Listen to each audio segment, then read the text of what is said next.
Hello everyone, कसे आहात? आज मी नवीन रेसिपी पानगे, विदर्भामध्ये तुम्ही ऐकलं असेल पानगे किंवा रोडगे बनवल्या जातात. आम्ही खरं तर गरमीच्या टाईमला किंवा कोणी पाहुणे आले सुट्टीच्या टाईमला तर ही रेसिपी तर मस्ट आहेच आहे. ही रेसिपी बनवल्याच जाते. तर ही कशी बनवली? ॲक्च्युली याचं जे पीठ पण आहे ना, ते वेगळं दळून भेटतं, वेगळं दळलं जातं आणि त्या पिठाची ही रेसिपी बनते. तर जेव्हा कधी तुम्ही दळण करता किंवा गहू दळायला देता, तेव्हा त्यांना जर पर्टिक्युलरली सांगितलं की आम्हाला पानग्यासाठी पाहिजे आहे, तर ते तसं दळून देतात किंवा त्यांना सांगायचं की रेग्युलरपेक्षा थोडं जाड दळून द्या.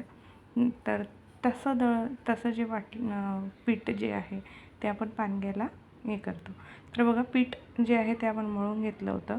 त्याच्यामध्ये जिरं, ओवा, मीठ आणि तेल हे घातलेलं आणि मळलं. तर बघा, हे कसं बनवलं जातं ना, आपण अशा ह्या गवऱ्या आहेत. गवऱ्याचं काय म्हणतात त्याला, आग जी आहे ती अशी पूर्ण पेटवल्या जातं, पूर्ण गवऱ्या पेटवल्या जातात आणि हे मी तुम्हाला स्टार्टिंगचं दाखवलं फक्त की कसं ते पूर्ण पेटवलं जातं.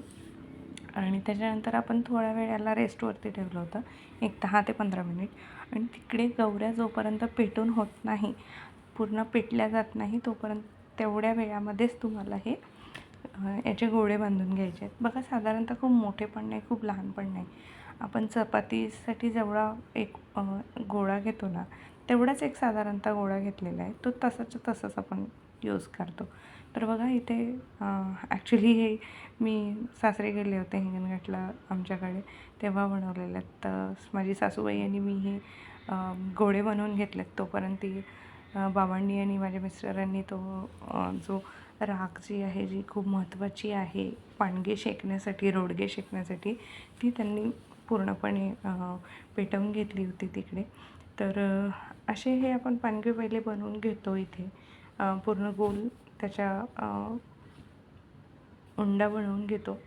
तर थोडं ना कणिक, इतकं लक्षात ठेवा, कणिक मळताना खूप घट्ट आणि खूप पातळ असं नको व्हायला. इथे आमचं थोडं घट्ट झालं होतं, मग आई मला ते चुरून देत आहेत छान, जेणेकरून थोडंसं मऊसर ते व्हायला पाहिजे. कारण की खूप पूर्ण जे त्याचा गरमपणा आहे, जो आपण पानगे टाकणार आहोत ज्यामध्ये, तो आतमध्येपर्यंत गेला पाहिजे.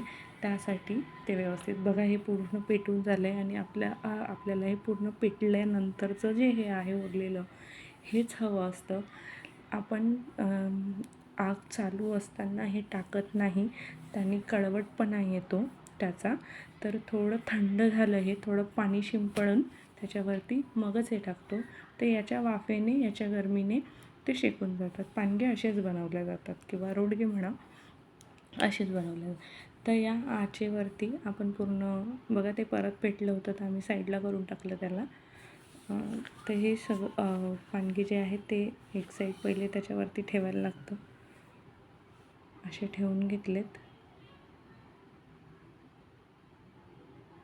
आणि याला खूप लक्ष द्यावं लागतं आणि खूप हात वाजवावं लागतात. खरं तर हे खायला खूप उत्तम लागतात, खूप चविष्ट लागतात.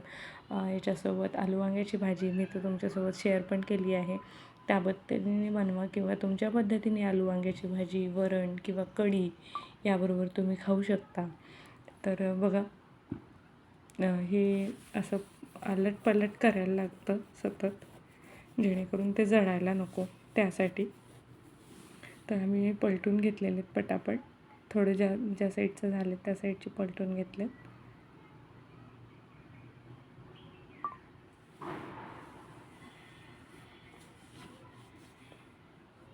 आणि हे म्हणजे वरून जितके कडक कडक असे दिसतात आपल्याला, तर हे जे कडक आहेत ना, ते होऊ द्यायला लागतात दोन्ही साईडनी.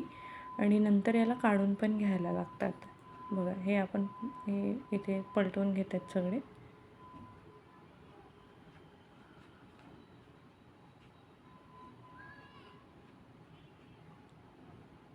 आम्ही जेव्हा कधी गावाला जातो तर वर्षातून एकदा का होईना, जेव्हा जातो गावाच्या साईडला, तर तेव्हा नक्कीच हे एकदा तरी बनवतो घरी. कारण की हे बाकीकडे आपल्याकडे इकडे पुण्या साईडला वगैरे ह्या साईडला बनवता येत नाही आणि भेटत पण नाहीत हे सगळ्या गोष्टी.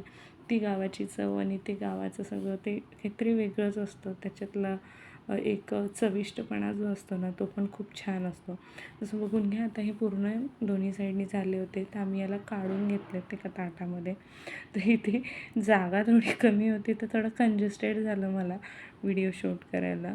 तर बघा हे सगळं काढले. आता काय केलं, पूर्ण खोलून घेतलं होतं आम्ही, पूर्ण उकरून घेतला आणि त्याच्यात ते परत पानगे ठेवलेत आणि जो काही राख आहे तो परत त्यावरती टाकला, जेणेकरून जे आतला भाग आहे जो शिजायचा राहिलेला आहे तो भाग शिजायला हवा त्यासाठी.